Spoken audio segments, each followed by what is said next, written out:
நான் உங்க அருண். பல வருஷங்களா சாப்பிடாம இருக்கும் ஒரு துறவி தியானத்துல இருந்து தண்ணீர் மந்திரிச்சு கொடுக்கறாருன்னு கேள்விப்பட்டேன். அந்த தண்ணீரை குடிச்சா பிரச்சனைகளும் நோய்களும் தீரும் அப்படிங்கிற அதிசய தகவலும் எனக்கு கிடைச்சது. அவரை பார்க்கத்தான் நான் போயிட்டு இருக்கேன். பல ஆண்டுகளாக சாப்பிடாமல் உயிர் வாழும் துறவி. பொதுவாக நம்ம ஒரு நாள் சாப்பிடல அப்படின்னாலே ரொம்ப டயர்டாக ஃபீல் பண்ணுவோம். ஆனால் இங்கே இருக்க பெரியவர் பல வருஷங்களாக சாப்பிடாம இருக்காராம். தண்ணீரை மந்திரித்து கொடுத்தால் நோய்கள் குணமாகிறது. அந்த தீர்த்தத்துக்கு அப்படிப்பட்ட சக்தி எப்படி வந்துச்சுங்க? அது ஆண்டவன்.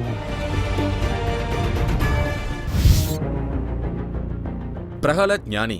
இவரு 83 வயசு பெரியவர். பிரகலாத் ஞானியை பத்தி ஆராய்ச்சி பண்ணிய நாசா விஞ்ஞானிகளே இவர் சாப்பிடாமல் வாழ்ந்து வருவது உண்மைதான்னு அறிவிச்சிருக்காங்க. சின்ன வயசுல அம்மன் காட்சி கொடுத்து தன்னோட நாக்குல ஏதோ அமானுஷ்யமா செய்ததால தனக்கு உணவே தேவைப்படலன்னு பிரகலாத் ஞானி சொல்றாரு. குஜராத் காட்டு பகுதியில சாப்பிடாம இப்பவும் உயிர் வாழ்ற பிரகலாத் ஞானிய உலகமே வியந்துகிட்டு இருக்கு. பிரகலாத் ஞானி மாதிரி வாழும் அமானுஷ மனிதர்களை அறிவியலால விளக்கம் சொல்ல முடியாது. அவரை மாதிரியே ஒரு அதிசய துறவி தமிழ்நாட்டுல, அதுவும் சென்னைக்கு பக்கத்துல வாழ்ந்துகிட்டு இருக்காருன்னு எனக்கு ஒரு அதிசய தகவல் கிடைச்சது.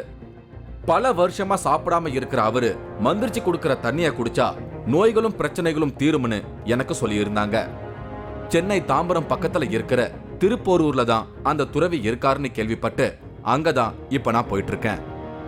தாம்பரம் பக்கத்தில் இருக்கிற திருப்போரூர் அப்படிங்கிற இடத்துல தான் நான் இப்போ இருக்கிறேன். பொதுவாக நம்ம ஒரு நாள் சாப்பிடாம இருந்தாலே ரொம்ப டயர்டாக ஃபீல் பண்ணுவோம். ஆனால் இங்கே இருக்கிற பாலசுப்ரமணியம் அப்படிங்கிற பெரியவர் பல வருஷமாக சாப்பிடாம இருக்காராம். வெறும் மழை நீரை மட்டுமே அவர் குடிச்சிட்டு இருக்காரு.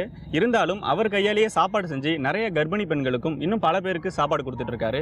அது மட்டும் இல்லாமல் ஒரு வியாழக்கிழமையும் இவர் தியானத்தில் இருந்து தீர்த்தம் கொடுக்குறாரு. அந்த தீர்த்தத்தை சாப்பிட்டா பல பிரச்சனைகள் தீரும் அப்படின்ட்டு இவரை பார்க்கறதுக்காக நிறைய பேர் இங்கே வராங்க. நான் இன்னைக்கு அவரை தான் பார்க்க வந்திருக்கேன்.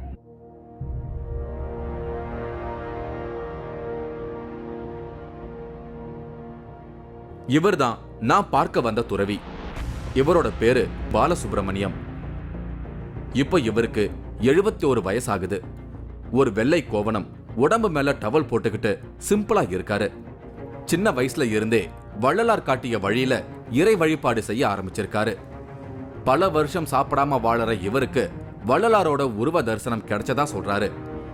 ஐயா ஐயான்னு வள்ளலார கடவுள் மாதிரி மரியாதையா குறிப்பிட்டு அழைக்கிறாரு. சின்ன குடோன் மாதிரி இருக்கிற இடத்துல வாழ்ற இவரு வியாழக்கிழமை தோறும் மௌன விரதத்துல இருந்து தியானம் பண்ணி கொடுக்கிற தண்ணீருக்கு பல அமானுஷ சக்தி இருக்கிறதா சொல்லப்படுது. வள்ளலார் காட்டிய வழியில இறை வழிபாட்டுல இருக்கிறதால தனக்கு இந்த சக்தி கிடைச்சதா சொல்றாரு. சூட்சம வடிவத்துல இப்பவும் உலாவி கொண்டிருக்கும் வள்ளலார் தான் தன்னுடைய அமானுஷ சக்திக்கு காரணம்னு இவர் குறிப்பிடுறாரு. இவரு தன்னை வள்ளலாரோட வேலைக்காரன்னு தனக்கு தானே சொல்லிக்கிறாரு. பாலசுப்ரமணியம் அப்படிங்கிற இந்த துறவிய எல்லாரும் மரியாதையா திருப்போரூர் ஐயா அப்படின்னு தான் அழைக்கிறாங்க. மந்திர உச்சாரணங்கள் செய்து பூஜை வழிபாடுகள் செய்து தாங்கள் கொடுக்கிற பொருட்களுக்கு நோய் தீர்க்கிற, பிரச்சனைகளை தீர்க்கிற அமானுஷ சக்தி வருவதா சாமியார்களும் மந்திரவாதிகளும் சொல்வதுண்டு.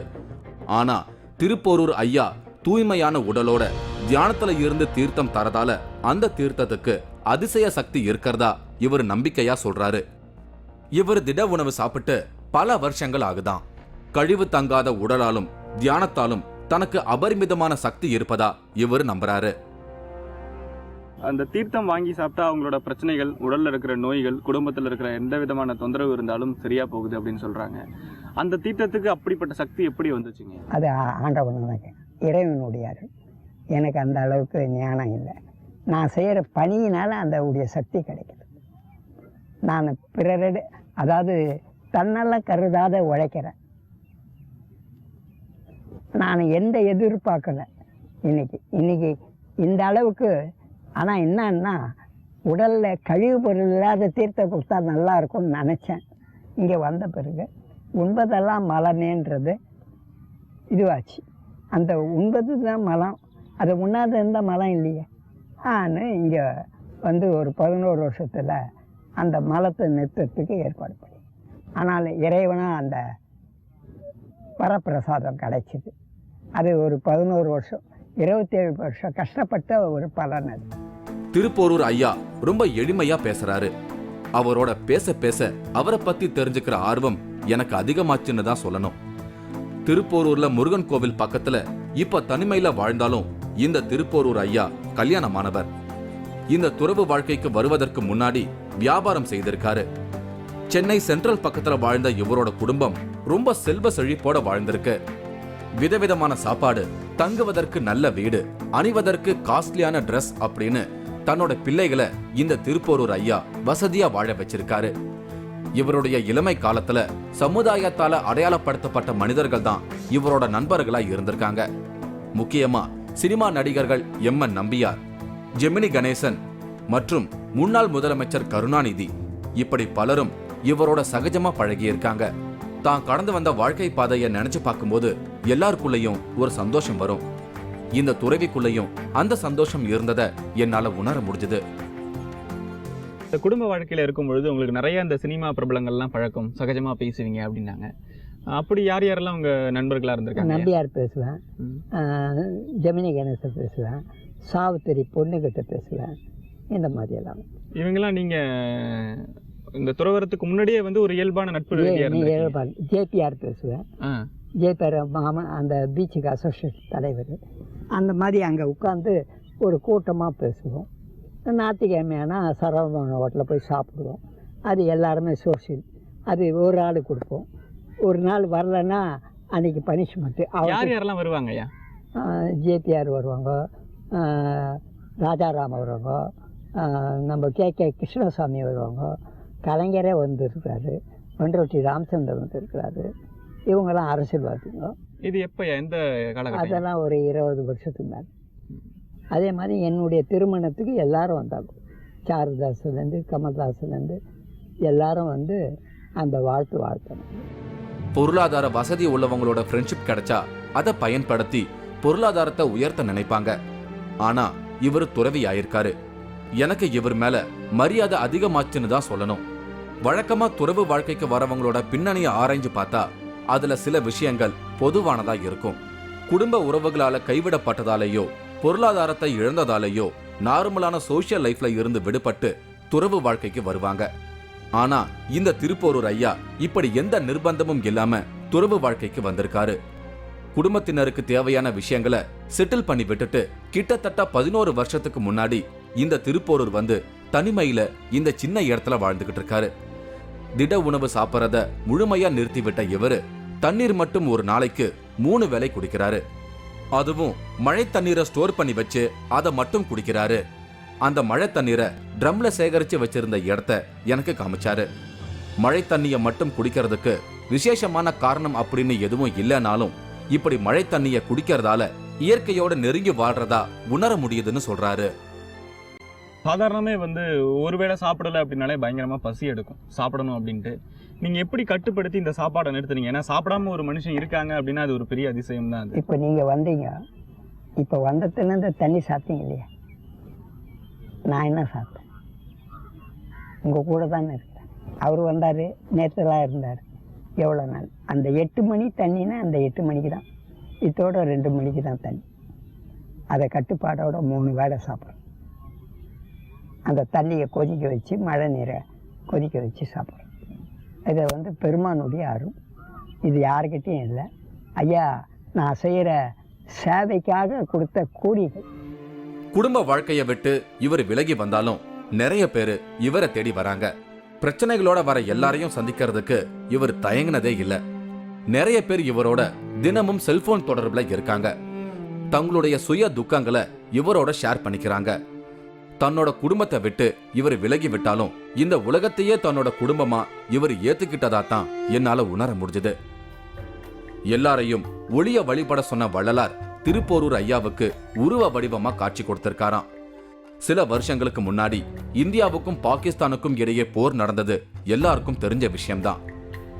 அப்படி கார்கில் போர் நடந்த நாட்கள்ல மனித உயிர்கள் பலியாவதை நினைச்சு திருப்போரூர் ஐயா வேதனைப்பட்டாராம். யுத்தத்தை நிறுத்த வேண்டியது துறவிகளோட கடமை. அப்படி யுத்தம் முடிவுக்கு வரணும்னு தியானத்துல இருந்த டைம்ல தான் வள்ளலார் காட்சி இவருக்கு கிடைச்சிருக்கு. பல ஆண்டுகளுக்கு முன்னாடி நடந்த அந்த நிகழ்வை பத்தி பேசும்போது உணர்ச்சி வசப்பட்டு அவருடைய உடல் நடுங்கியதை நான் ஆச்சரியமா பார்த்தேன். வடலூர் வள்ளலார் சுவாமிகள் வந்து உங்களுக்கு காட்சி கொடுத்ததா சொன்னாங்க. அது எப்படியா காட்சி கொடுத்தாரு? ஏன்னா நிறைய பேர் அவரை பார்க்கணும் அப்படின்ட்டு ஆசைப்படுறாங்க, ஆனால் பார்க்க முடியல. உங்களுக்கு அவர் எப்படி காட்சி கொடுத்தாருயா? அதாவது நான் காலையில் 4:30 மணிக்கு போய் அந்த சில பாகிஸ்தான் இதெல்லாம் தியானம் பண்ணிவிட்டு தட்சிணாமூர்த்தி கோயிலுக்கு வருவேன். அங்கே வந்து தியானம் பண்ணுவேன். தியானம் பண்ணிவிட்டு அங்கேருந்து வந்து வீட்டுக்கு வந்து வியாழக்கிழமையான தீர்த்தம் கொடுப்பேன். அதெல்லாம் காலையில் 8லேருந்து 7 1 ஹவர். ஏன்னா நான் தொழில் பண்ணணும். அந்த 1 ஹவர் வரைக்கும் தீர்த்தம் கொடுத்து பல நோய்கள் குணமாகும். அப்போது சில பேர் அங்கே க்யூவில் நின்று தீர்த்தம் வாங்குவாங்க. இப்படி பண்ணிக்கினே இருக்கும் பொழுது ஒரு நாள் தியானத்தில் தட்சிணாமூர்த்தி கோயிலில் ஐயா உருவம் காட்சி அப்படியே கிடச்சி. அன்னிலேருந்து இன்னும் ஐயா யாருக்கும் கிடையாத பாக்கியம் எனக்கு கிடைச்சது. இன்னும் அவருடைய பாசம் நிறைய அவர் மேலே கிடைச்சிது. கிடைக்காத பாக்கியம். இந்த வியாழக்கிழமை தோறும் அவர் மௌன விரதம் வந்து தீர்த்தம் கொடுக்குறாரு. எனக்கு தெரிஞ்சவங்கெல்லாம் நிறைய பேர் போய் வாங்கி சாப்பிட்ருக்காங்க. அதனால் என்ன நடந்திருக்குதுன்னு அவங்கக்கிட்ட கேட்கும்போது, இல்லையா இது வரல என் மனசில் இருந்த கவலைங்க போயிருக்குன்னு சொல்கிறாங்க. சில பேர் எங்களுக்கு நல்ல படிப்பு வருதுன்னு சொல்கிறாங்க. சில பேர் இல்லைங்க எங்களுக்கு பிரசவத்தில் நாங்கள் என்ன மாதிரி குழந்தை நல்லா பிறக்கணும்னு சொன்னோமோ அந்த மாதிரி குழந்தை பிறந்திருக்குதுன்னு சொல்கிறாங்க.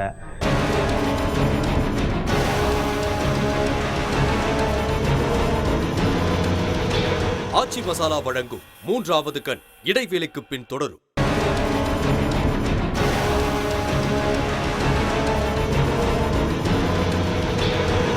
ஆச்சி மசாலா வழங்கும் 3வது கண் தொடர்கிறது. பல வருஷங்களா சாப்பிடாம தீப வழிபாட்டுல இருக்கிற திருப்போரூர் ஐயா அப்படிங்கிறவரை பத்தி பாத்துக்கிட்டு இருக்கேன். இவரு மந்திரிச்சு கொடுக்கிற தண்ணீருக்கு நோய்களை குணப்படுத்துற அமானுஷ சக்தி இருப்பதா சொல்லப்படுது. இவரு தாம்பரம் பக்கத்துல திருப்போரூர்ல இருக்காரு. திருப்போரூர் ஐயா ஒரு அமானுஷ்யமான விஷயத்தை குறிப்பிடுறாரு. அதாவது உணவு தானம் நேரடியா செய்தாலும் அல்லது அதற்கு உதவியா இருந்தாலும் கர்ம வினைகள் தீரும்னு உறுதியா சொல்றாரு. பிற உயிர்களுக்கு கொடுக்கிற உணவானது கர்ம வினையால் வரும் பிரச்சனைகளையும் துன்பத்தையும் அழிக்கும்னு நம்புறாரு. தன்னை தேடி வர எல்லாரையும் இந்த துறவி முதல்ல நீங்க சைவமானு கேட்கிறாரு. ஆமான்னு சொன்னா ரொம்ப ஹாப்பி ஆயிடுறாரு. எனக்கும் சாப்பாடு கொடுத்தாரு. ஒரு துறவி கையால சாப்பாடு கிடைச்ச அனுபவம் எனக்கு சந்தோஷமா இருந்தது.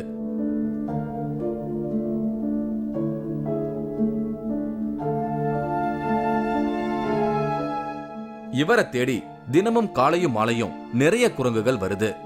வர குரங்குகளுக்கு பிஸ்கட் கொடுக்கிறாரு.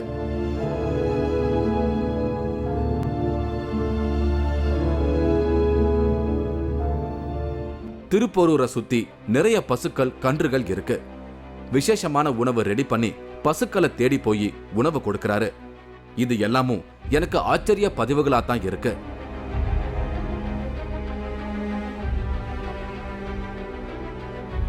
திருப்போரூரை சுத்தி இருக்கிற ஹாஸ்பிட்டல்ல இருக்கிற கர்ப்பிணி பெண்களுக்கு இவர் தன் கையால சமைச்சு உணவு கொடுத்து வர்றாரு. அந்த உணவுக்கு பின்னாடி ஒரு அமானுஷம் இருப்பதை இவர் குறிப்பிடுறாரு.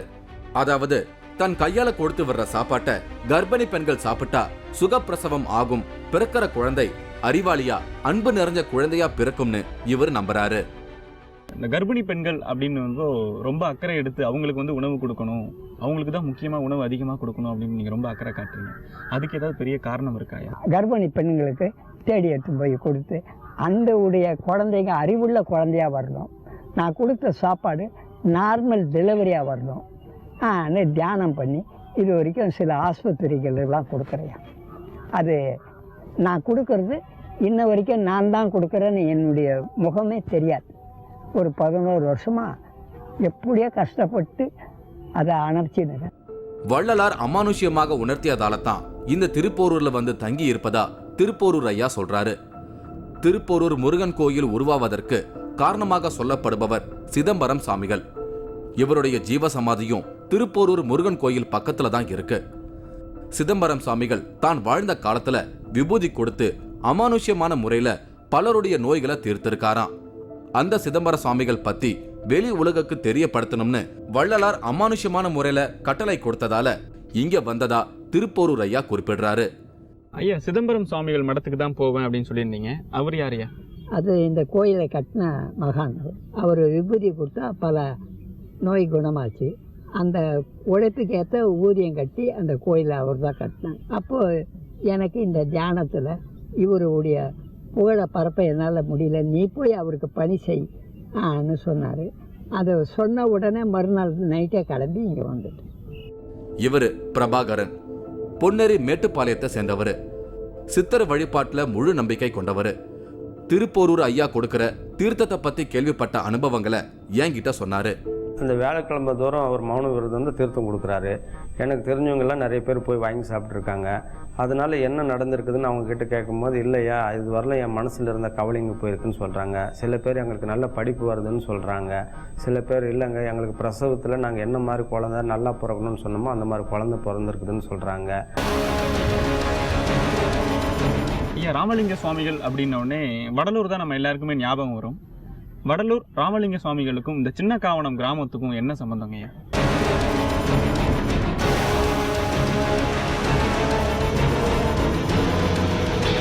ஆச்சி மசாலா வழங்கும் மூன்றாவது கண் இடைவேளைக்கு பின் தொடரும்.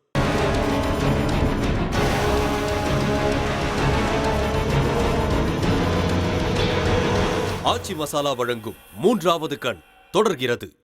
தாம்பரம் பக்கத்துல திருப்போரூர்ல வாழ்ந்துகிட்டு இருக்கிற திருப்போரூர் ஐயா அப்படிங்கிற துறவி மந்திரிச்சு கொடுக்கிற தண்ணீருக்கு நோய்களை தீர்க்கும் விசேஷ சக்தி இருக்கிறதா சொல்லப்படுது.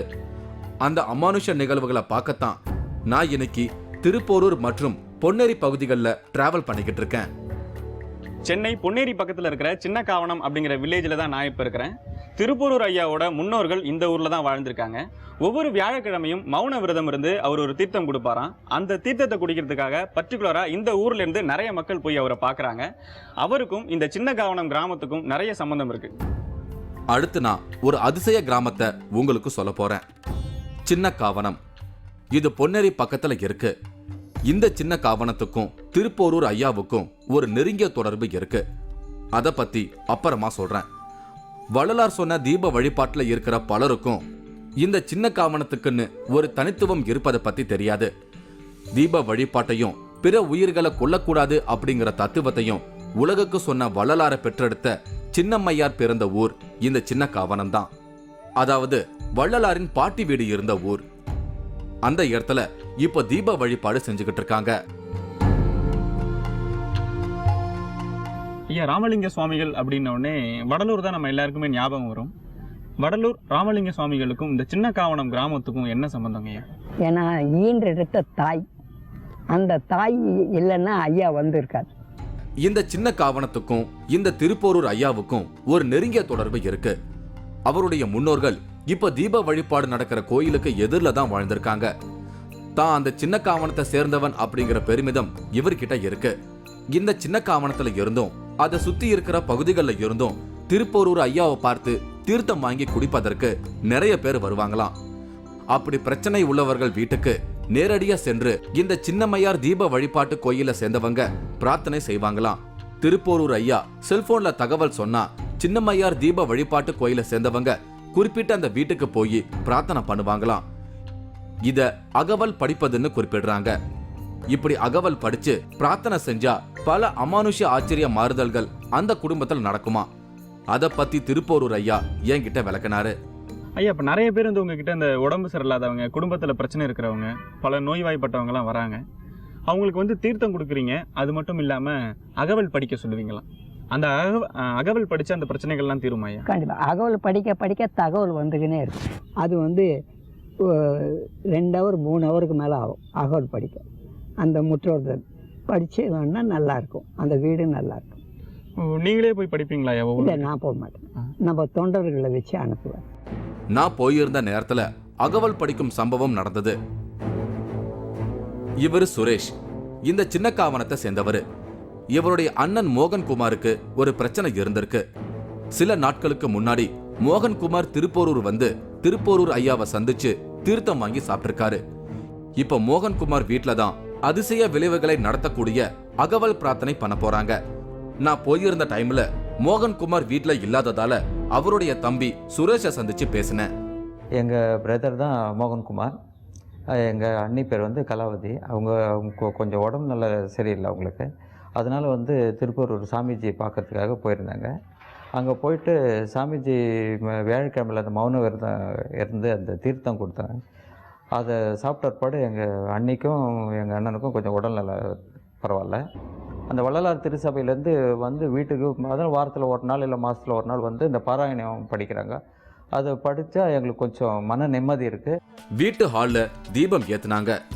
திருப்போரூர் ஐயா சொன்னதால மோகன்குமார் வீட்டுல அகவல் படிச்சு பிரார்த்தனை பண்ண ஆரம்பிச்சாங்க. அதிசய விளைவுகளை ஏற்படுத்துறதா நம்பப்படுற பிரார்த்தனைய நானும் ஆச்சரியத்தோட பார்த்தேன். எல்லா உயிர்களும் இன்புற்று வாழ்க, நல்ல மழை பொழிக, நாடு வளம் பெறுக, வையகம் வளம் பெறுக, சர்க்குருநாதா சர்க்குருநாதா. அந்த வீட்டுல இருந்த பெரியவங்களுக்கு நன்றி சொல்லிட்டு அங்கிருந்து புறப்பட்டேன். நம்ம 3வது கண் நிகழ்ச்சி மூலமா சின்ன காவணத்துல இருக்கிற சின்னம்மையார் தீப வழிபாட்டு கோயில வெளிக்கொண்டு வந்தத ஒரு அமானுஷ்ய நிகழ்வா திருப்போரூர் ஐயா குறிப்பிடுறாரு. அதாவது திருப்போரூர் ஐயாவுக்கு வள்ளலார் அமானுஷ்யமான முறையில உணர்த்தி சின்னக்காவணம் சின்னம்மையார் வழிபாட்டு கோயில உலகத்துக்கு வெளிப்படுத்த உத்தரவு கொடுத்தாராம். வள்ளலாரின் அந்த உத்தரவு நமது 3வது கண் நிகழ்ச்சி மூலமா நிகழ்ந்ததா திருப்போரூர் ஐயா பெருமைப்படுறாரு. நான் அவங்க ஒரு வீட்டு எதிர் வீட்டுக்காரன் சின்ன கவனத்தில். அந்த வீட்டு எதிர்க்க இருக்கிறதுனால தான் எனக்கு வள்ளல் பெருமான் இந்த பொறுப்பை என்கிட்ட கொடுத்தாரு. அந்த பொறுப்பை இப்போ கொடுத்து உலகம் பூரா பரப்பணும் ஆன்னு நினச்சிருந்தேன். அதனால் உங்களை மாதிரி வருவீங்கன்றது எதிர்பார்க்கலை. இது உலகமே போற்றணும் ஐயாவுடைய தாய் வீடுன்னு. ஏன்னா புத்த பெருமானுக்கோ வள்ளுவருக்கோ திருமூலருக்கோ யாருக்குமே தாய் வீடுன்றது ஒரு கட்டடம் இல்லை. ஆனால் வள்ளல் பெருமானுக்குன்னு ஒரு தாய் இல்லோன்னு ஒன்று இருக்குது. அது பெரிய சிறப்புயா. சென்னை பொன்னேரி பக்கத்துல இருக்கிற சின்ன காவணத்தை நம்மளோட 3வது கண் நிகழ்ச்சி மூலமா எல்லாருக்கும் தெரியப்படுத்தினதுல எனக்கு சந்தோஷமா இருந்தது. உலகெல்லாம் அன்புமயமாக வாழ வேண்டும் என்று வாழ்ந்த வள்ளலாரின் ஆசீர்வாதமும் அமானுஷ வழிகாட்டுதலும் நம்முடைய 3வது கண் நிகழ்ச்சிக்கு இருப்பதால தான் இந்த எபிசோட நான் பண்ணேன்னு எனக்குள்ள ஒரு எண்ணம் வந்தது. மனசுக்குள்ள வள்ளலாருக்கும் சின்னம்மையாருக்கும் நன்றி சொன்னேன். அடுத்து ஒரு அமானுஷ நிகழ்வோட நான் உங்களை சந்திக்கிறேன். அதுவரை உங்களிடமிருந்து விடை பெறுகிறேன். தேடி வந்த மூலிகைகள் தானாக மறையும் அமானுஷ்யம். கொல்லிமலை தொடரில் இருக்கக்கூடிய பெரியண்ணசாமி கோயிலுக்கு தான் போயிட்டு இருக்கேன். இவரை வணங்காம மூலிகை பறிக்க போனா அவங்க தேடி வந்த மூலிகைகள் பறிக்க போகும்போது அது மறைஞ்சு போயிடும் அப்படின்னு சொல்றாங்க. கொல்லிமலை அப்படின்னு சொன்னாங்களே, உங்களுக்கு அந்த மந்திரத்துக்கு பேர் போனதுனால செய்வன வச்சாங்க. அதை கிளியர் பண்ணணும். மலேசியால இருந்து என்கிட்ட வந்தவங்களா இருக்காங்க. கொல்லிமலை பயங்கரம். நீங்களும் இந்த திகில் பயணத்தில் கலந்து கொள்ள ஒரு வாய்ப்பு. 3வது கண் டிவி ஷோ என்ற Facebook பக்கத்தில் எங்களோடு இணைந்திடுங்கள்.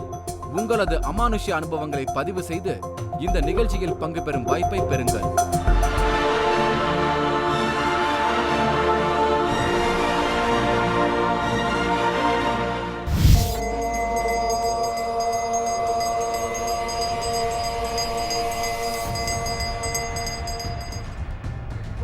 என் சொத்து பூராமல் வந்து அண்ணன் வச்சுருக்கேன்.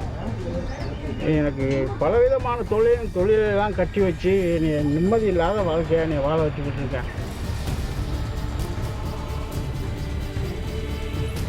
Cái